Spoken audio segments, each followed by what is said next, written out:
पक नैन चकोर अष्टपहर निरखत रहें गुरु मूरत की ओर। गुरु समान दाता नहीं और याचक शीश समान, तीन लोक की संप्रदा अमर लोग की संप्रदा, सो गुरु दीनी दान। पहले दाता शिष भयो और तन मन अर्प्यो शीस, पाछे दाता गुरु भये जिन नाम दिया बगसीस।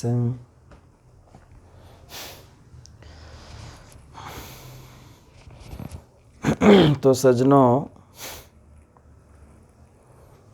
आज गणेश चतुर्थी है और जगह जगह पूरे भारतवर्ष में और विदेशों में भी इस गणेश चतुर्थी के पर्व को बड़े हर्ष उल्लास से लोग मना रहे हैं। तो छोटे बच्चों में बड़ा उमंग है और छोटी जो बहनें हैं उनमें भी बड़ा उमंग है। तो ये भारत का बहुत लंबे समय से मना रहे भारत का ये त्योहार है, त्योहार की तरह हो गया। ये एक मनुष्य के धार्मिक गुणों को दर्शाता है जब ज्ञान से इस पर्व को लोग मनाते हैं। हालांकि कुछ पर्व जो है धंधा करने वाले लोगों के लिए अच्छा होता है और कुछ पर्व जो है तो हर पर्व एक ही तरह के नहीं होते हैं।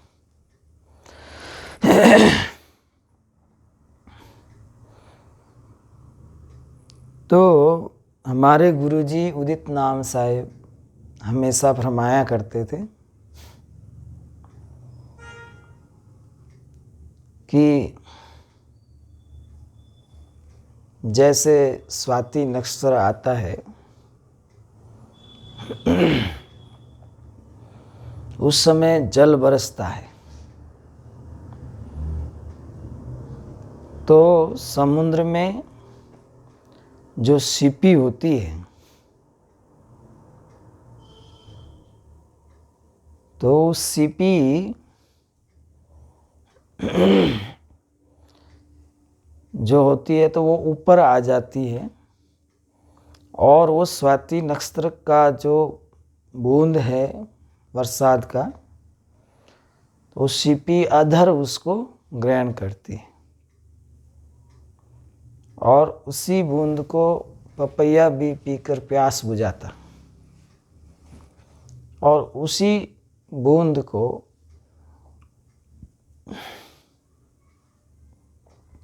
मेंढक भी पी जाता है।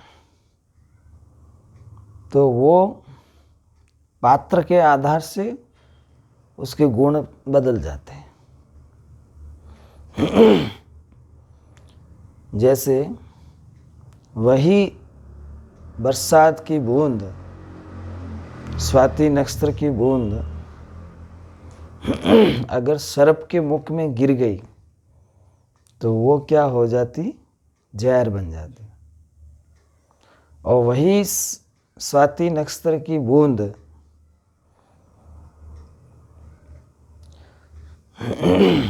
जब सीपी में पड़ती है तो मोती बन जाता है। क्या बन जाता है? मोती। तो इस तरह से साहेब फरमाते थे, गुरुजी फरमाते थे कि भाई जैसा पात्र होता है वैसी ही वो बूंद बन जाती थी। पत्थर में पड़ती थी, कहीं ऐसी जगह पत्थर में पड़ती जाके तो वो हीरा बन जाती। तो इसी तरह से कहने का मकसद है कि आज जिन्होंने शराब पिया है, जिन्होंने ज़्यादा उदंड किया है, तो वो गणेश जी की पर्व की जो बूंद है वो उनको विशेष लाभ नहीं करेगी, क्योंकि गणेश जी देवता है और देवता जो दया रखते हैं, जो दया रखते हैं, खूब दान करते हैं, शांति रखते हैं, लड़ाई झगड़ा नहीं करते हैं, तो ऐसे जीवों को वो सहयोग करते हैं, या ये कह दिया जाए कि उनका पूजन करने के योग्य वो है।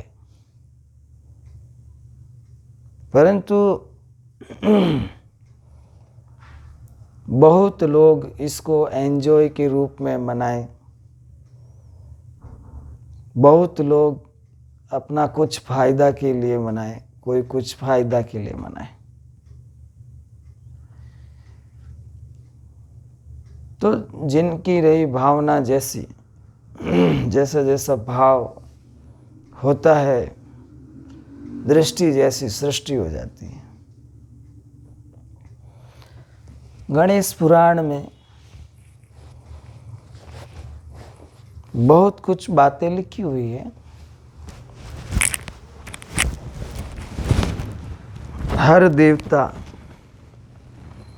देवताओं के नाम से भारत में लगभग पुराण 18 पुराण की बात होती है। तो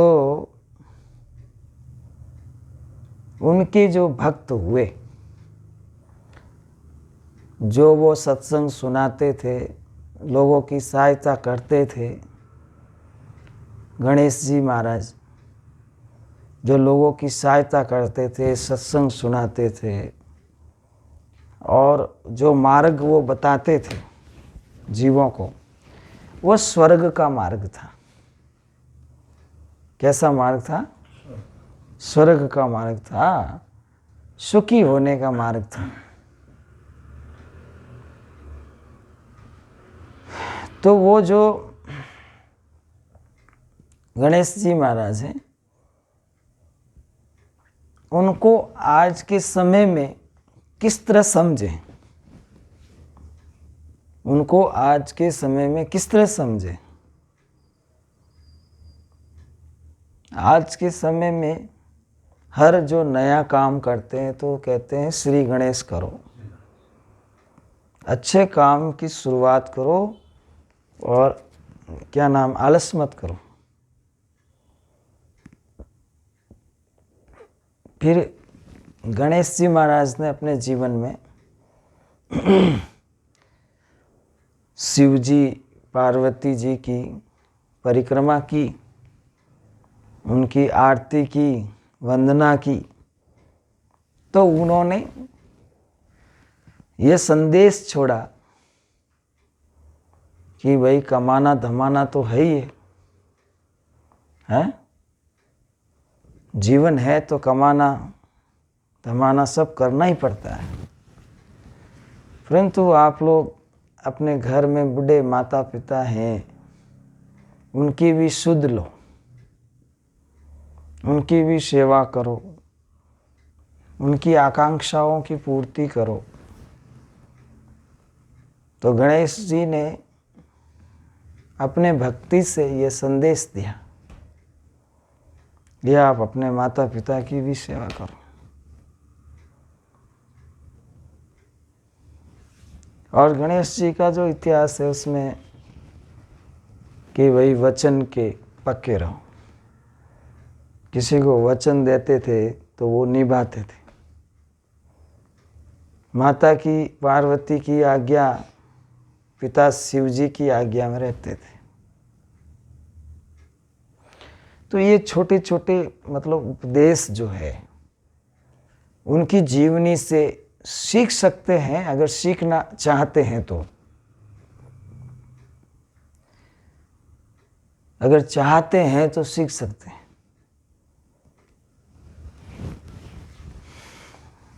तो समझना है, सही मायने में जिनको ज्ञान है, जो ज्ञान के भंडार हैं, जो गुरु हैं, वही जीवों के गणेश हैं।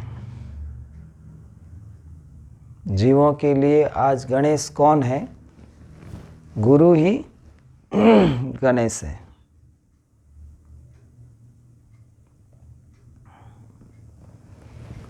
सबसे पहले जैसे वार आता है कि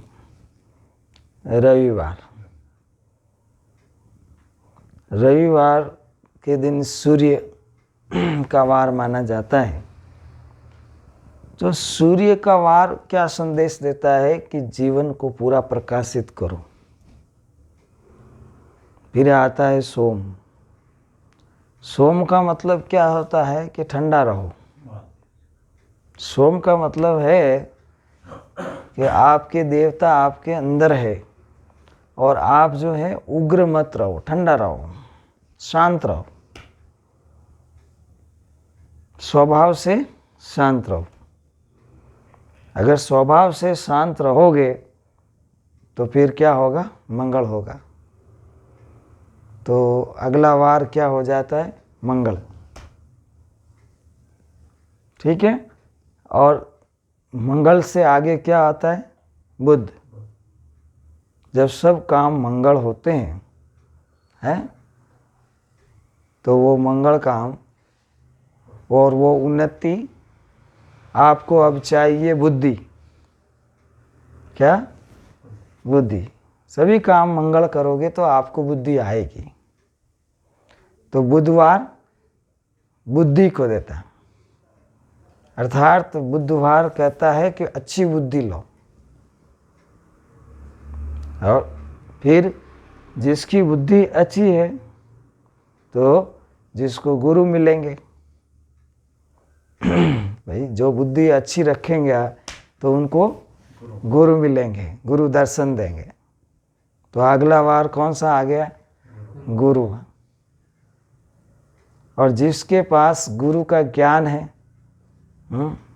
तो आगे सभी शुक्र ही होगा, सब सुख ही होगा, शुक्र होगा है। और उसके बाद में शनि। मतलब जिसने गुरु को छोड़ दिया, शुक्र नहीं होगा, गुरु को नहीं मानता है, तो शनि तो लगेगा ही। और फिर रवि। जब दुख जाएगा तभी सुख आएगा। और फिर रविवार, जीवन का अंधकार छंटेगा तो रवि प्रकाश से अंधकार मिटेगा। गुरु रूपी, ज्ञान रूपी रवि। तो क्या हम शिक्षा लें? कबीर साहब कहे हैं कि गुरु को ही गणेश समझो। क्या कहे हैं? गुरु को ही गणेश समझो। वह गुरु जो आपकी जीवन को उन्नति देते हैं, है ना। वह गुरु जो आपके आत्मा को सत लखाते हैं, नी अक्षर लखाते हैं, सोजी कराते हैं, समझ विवेक देते हैं। तो गुरु को ही गणेश समझ लो, गुरु को ही गुरु ब्रह्मा समझ लो, गुरु को ही विष्णु समझ लो, गुरु को ही संहार करता शिव जी समझ लो, और गुरु को ही माता और पिता समझ लो। तमेव माता च पिता तमेव। तो जो गुरु तत्व है वो आपको लौकिक ज्ञान देगा, और जो सतगुरु तत्व है वो आपको क्या देंगे? समदृष्टि। सतगुरु तो समदृष्टि है, आत्मदृष्टि है। समदृष्टि, आत्मदृष्टि प्रदान करेंगे, और वो भेद गुरु देंगे जिससे कि ये जीव हंस बन जाएगा। तो हंस का मतलब क्या है? दया, दीनता है, क्षमा और आनंद, उत्साह, जो गुण है अच्छे, वो गुण ग्रहण करेगा, वह हंस है। जैसे कामी क्रोधी काग्रे, जिसके अंदर काम है, क्रोध है, लोभ है, मोह है, जब तक उसको बुगला या कौवाई कह सकते हैं। और हंस किसे कहते हैं? कि जिसके पास में दया, निष्कामता, दीनता और निर्लोभीता, निर्मोहिता, जो अच्छे अच्छे गुण हैं, वो अगर वो धारण करता है तो वो हंस बनता है। तो कबीर साहब ने क्या संदेश दिया? पहले ये मन काग था, ओ करता जीवन घात, तो अब तो मन हंसा भया, और मोती चुन चुन खात। तो पर्व को मनाते समय कुछ समझ और विवेक लेना चाहिए। कई लोग दीपावली मनाते हैं, और सब तो नहीं, पर कोई कोई लोग ऐसे भी होते हैं कि अपनी पत्नी को उसी रात पीटते हैं और खूब दारू पीते हैं, और सुबह लक्ष्मी की पूजा करने के लिए बैठ जाते हैं। तो लक्ष्मी जी की पूजा के पहले तो घर की लक्ष्मी को पीट दिया, तो घर की स्त्री को पीट दिया, पत्नी को पीट दिया। अब वो पूजा कर रहा है, तो क्या उसके ऊपर लक्ष्मी जी राजी होंगे? और वो दारू पी गए। तो इससे क्या होता है? धर्म कमज़ोर होता है। क्या होता है? हाँ, धर्म की कमजोरी आगे आती है। इसलिए सतगुरु कबीर साहब फरमाते हैं कि तुम हंस बन जाओ।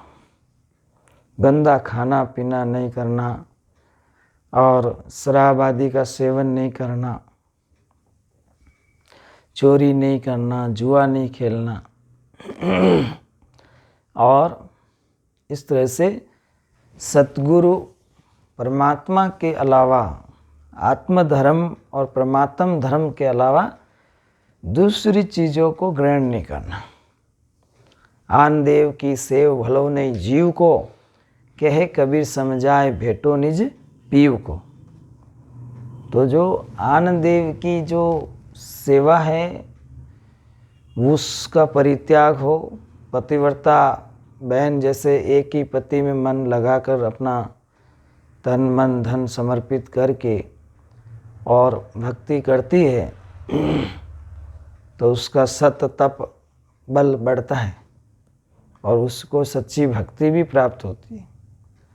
इसी प्रकार से कि गुरु भक्ति धारण किया तो पतिव्रता की तरह, पतिव्रता के एक है विविचारण के दो, पतिव्रता विविचारणी कैसे मेला होए, और पतिव्रता और विविचारणी का मिलना कैसे होगा? दोनों एक जगह नहीं बैठते, क्योंकि जो विविचारणी है उसका विचार अलग है और पतिव्रता का विचार अलग है। आजकल शहरों में देखो, कपड़े होते हुए भी लोग नंगे फिरते हैं। अगर कपड़े नहीं मिलते थे पहले तो नंगे फिरते तो कोई बात नहीं, तो इनको भक्ति का बोध कैसे होगा?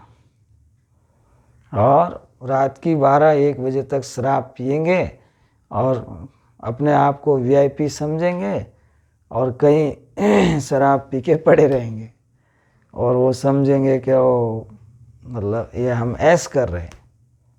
पता नहीं तुम रैश कर रहे हो कि ऐश कर रहे हो। कोई रैश में आया तो तुम्हें वही मिट्टी में मिला देगा। तो ये मतलब आचरण जो मनुष्य करता है ये एकदम घटिया आचरण है। जिनको अपने बाल बच्चों की फिक्र नहीं, अपने परिवार की फिक्र नहीं, और धर्म का ध्यान तो है ही नहीं उनको, और धर्म ही ऐसा तामसिक धारण कर रखा है, तो उनकी तामसिक बुद्धि से वो जो कर रहे हैं, कृत्य कर रहे हैं, तो ये बहुत ही खराब है। तो कई जीव तो मतलब जो है दिखावा में, पाखंड में, और कई लोग जो है बहुत कम साहिब के हंस होते हैं। बहुजड़ में बहु काग है, और कोई कोई हंस हबार, कहे कबीर सा धर्मदास ने खेये उतारूं पार। तो जब अपन सत्संग में जाते हैं तो सत्संग में आपको ये बात बताई जाती है कि आप सच्ची कमाई करो, और जब सच्ची कमाई करोगे तो फिजूल उड़ाना आपको नहीं आएगा, और जब गलत कमाई करोगे तो आपको फिजूल उड़ाना आ जाएगा। तो फिजूल उड़ाते कौन है? जिसकी गलत कमाई है, जिसकी कमाई गलत है, वो लोग फिजूल का उड़ाते हैं। जुआ कौन खेलेगा, चोरी कौन करेगा। तो इस तरह से जो फिजूल की कमाई घर में आए ही नहीं, तो आदमी फालतू खर्च करता ही नहीं, तो उसमें अवगुण आएंगे नहीं। तो लोग नशे पत्ते में धुत रहते हैं, और इतना नशा पत्ता फैल गया है और इतना गंदा खान पान फैल गया है, तामसिक जो है आचरण करने लग गए लोग, कि अब बहुत कुछ समय बदल गया और बहुत बदलता जा रहा है। जो जो संतों की शरण में है जीव, वो ही बचने वाले हैं, ऐसा लगता है। बाकी जीवों को काल छोड़ने वाला नहीं है। धीरे धीरे धीरे धीरे धीरे जो है अवगुण है वो घुस रहे हैं। तो लोगों का खान पान, लोगों का रहन सहन, लोगों का आचार विचार, कितना कुछ बदल रहा है। अब आने वाला 10 साल कैसा होगा, किस तरह का राजनीति किस तरह की होगी, संसार कैसा होगा, लोगों का देश प्रेम कैसा होगा, हैं? आपसी जो है, जो प्रेम भाव है वो कैसा होगा, ये सब के लिए यही कहा जा सकता है कि आने वाला जो 10 साल होगा, क्योंकि जो ये दुनिया हर तरह से फास्ट चल रही है, कहीं कहीं ये दुनिया के जो लोग हैं, जाति के ऊपर, धर्म के ऊपर कहीं लड़ झगड़ के मर न जाए, लड़ झगड़ के मर न जाए। तो कोई तो गुरु का ज्ञान देगा इनको, है? तो समझना चाहिए कि मेरा धर्म है सत्य, और मेरा कर्म है सत्य, और मेरा लोक है सत्य, मेरा ज्ञान है सत्य, और मेरी आत्मा भी है सत्य, और परमात्मा भी सत्य। तो रहनी गहनी आचार विचार जब सब सत्य पर ठहरेगा तब दुख सपने में भी नहीं आएगा। दुख का तो काम ही नहीं रहेगा। जब उसको पहचानेंगे नहीं, उसको जानेंगे नहीं, आत्म साक्षात्कार नहीं करेंगे, तब कैसे होगा। कबीर साहब ने इसीलिए भजन में कहा, सुमता कुमता नार दोनों पटरानी, दोनों का और स्वभाव कोई संत पहचानी रे। अर्थात आपके मन के दो स्त्रियां हैं, एक सुमता और एक कुमता, और दोनों का और स्वभाव कोई संत पहचानी। अब दोनों का स्वभाव की पहचान करो तो आ गई कुमता नार कुबदा कर गई रे। जिसके दिल में कुमति आ गई, उसे हंसी है, मजाक है, ठिठोली है, किसी को छेड़ना है, किसी को बुरी दृष्टि से देखना है, बुरा खाना है, पीना, ये सब सिखा गई। कौन? कुमता। आ गई कुमता नार कुबदा कर गई रे। अब ने क्या 84 के माए, ने क्या मतलब गिरा दिया। ने क्या 84 के माए जन्म डूबो गई रे। और जन्म तो डूबना ही डूबना है।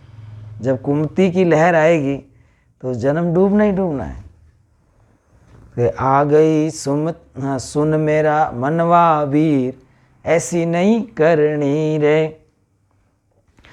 कबीर साहब क्या कहते हैं, मन ऐसा नहीं करो, थोड़ा जिंदगी है, अच्छा काम करो। तो कहते हैं सुन मेरे मनवा वीर, वीर मतलब भाई, ये मेरा मन को अपना भाई कहते हैं। सुन मेरे मनवा वीर, ऐसी नहीं करना रे। कैसी नहीं करना? कुमति के साथ मत जाना। जड़ भरियो संसार दोरो तीर्णो है। अर्थात भवसागर रूपी जड़ सागर की तरह भरा हुआ है, और उसमें उसको पार करना, उसमें तैर के जाना बहुत मुश्किल है। तो सुन मेरे मनवा वीर, ऐसी नहीं करना रे। वो जड़ भरियो संसार दोरो तीर्णो रे। आ गई सुमता नार। और सुमता कब आई? जब सत्संग में बैठे, गुरु ज्ञान को पकड़े, अच्छी संगति में बैठे। तो आप जानो कि 40-40 साल से चाय पीते थे, 4-4, 5-5 समय वो चाय छोड़ दिए हैं। नशा पता करते थे, अमल खाते थे, क्या क्या नशा पता करते थे, वो सब छोड़ दिए, क्योंकि अच्छी संगति में आ गए। के तो हो गए। हाँ, आ गई सुमता नार सुध बुध दे गई रे। अच्छी सुधि बुद्धि दे गई। किसने दी? सुमति ने। जब बुद्धि अच्छी होगी तो कर्म अच्छा होगा। आ गई सुमता नार सुध बुध दे गई रे। माने काड़िया 84 से बार वो जन्म में सुधार गई रे। तो कबीर साहब कहते हैं कि सुमति आई, वह मनुष्य 84 से बाहर निकल गया है, दुखों से बाहर निकल गया, वो सुखी हो गया। आगे सुमता नार सुध बुध देगी। 2 भाई लड़ते थे और कोई अच्छी संगति की और वो केस वहीं राजीपा कर दिया और वो बच करके आ गए घर। तो वो सुमता आ गई दिल में, और जब तक कुमता थी तब तो लड़ रहे थे। तो आ गई सुमता नार सुध बुध दे गई रे। अरे काड़िया 84 से बाहर, काड़िया मतलब निकाल दिया, 84 से बाहर जन्म में सुधार गई रे। तो जन्म को सुधारना है तो अच्छी संगति में रहना है, और सत्कर्म से जुड़ो, नाम से जुड़ो, सेवा से जुड़ो, भक्ति से जुड़ो। तो फिर कहा किसे सुनाऊं सत्य ज्ञान उठ उठ भागे रे। मतलब किसको मैं ज्ञान सुनाऊं, सब लोग तो उठ उठ के भागे रे। आप सत्संग में देखते हैं कि लोग अधूरा मन से आ जाते हैं तो वो उठ उठ के भागे हैं। किसे सुनाऊं ब्रह्म ज्ञान, ब्रह्म ज्ञान मतलब जीवात्मा का बोध किसको दूं हैं। सब उठी उठी भागे रे। अरे हृदय बड़ा कठोर रंग नहीं लागे रे। और हृदय बड़ा कठोर है लोगों का, बड़ा बड़ा फ़ोन ले लिया है और अच्छी चीज़ नहीं देखते हैं, बुरी चीज़ें देखते हैं। उसको अच्छी जगह भी तो यूज़ कर सकते हैं। तो मन को रोकना तो इतना सरल है नहीं, क्योंकि जब तक गुरु की कृपा नहीं होगी तब इंद्रियों का संयम ब्रह्मचार्यता बहुत मुश्किल है। तो क्या कहते हैं, किन्ने सुनाऊं सत्य ज्ञान उठ उठ भागे रे। वो सत्य ज्ञान, आत्मा परमात्मा का ज्ञान, वो निअक्षर की भक्ति में किसको बताऊं, सब उठ उठ भागे रे। अरे हृदय बड़ा कठोर रंग नहीं लागे रे। जहाँ नाटक हो, चेटक हो, नाचना गाना हो, वहाँ कितने खुश होते हैं। जहाँ ज्ञान चलता हो, वार्तालाप चलती हो, है सत्संग गोष्ठी चलती हो, वहाँ लोग ठहरते बहुत कम है। हृदय बड़ा कठोर रंग नहीं लागे रे। फिर कहते हैं कि नाभ कमल के बीच गंगा खड़की रे। हैं जैसे गंगा खड़के का मतलब ज्ञान उत्पन्न हुआ। और बोलिया साहिब कबीर नाम रस पीना रे। अब खूब नाम का रस पियो और अच्छी संगति मिल गई, बड़े भाग से अच्छे गुरु मिल गए, संत मिल गए और खूब आनंद हो गया। और नाम का रस पियो और अंदर सत्य स्वरूप को प्राप्त हो जाओ, सतलोक को प्राप्त हो जाओ, निअक्षर को प्राप्त हो जाओ। तो खूब आनंद ही आनंद बरस रहा।